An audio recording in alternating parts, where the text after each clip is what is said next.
Welcome to today's video, where we're diving into how solid-state drives work.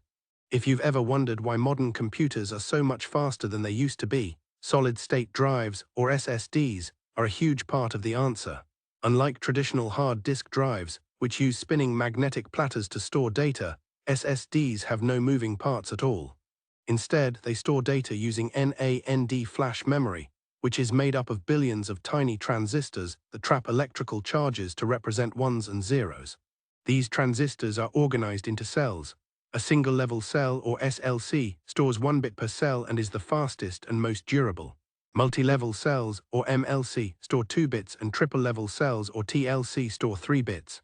There's even QLC, which stores 4 bits per cell, offering massive storage capacity at a lower cost, though with some trade-offs in speed and longevity.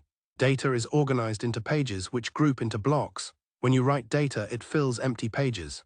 But here's the catch: SSDs can't overwrite existing data directly. They must erase an entire block before rewriting it. This is managed by a built-in controller chip, which also handles wear leveling, spreading writes evenly so no single area wears out too quickly.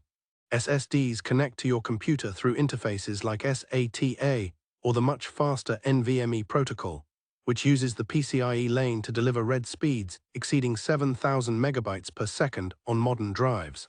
The result is dramatically faster boot times, quicker file access, and a more responsive system overall. Like and subscribe for more videos like this.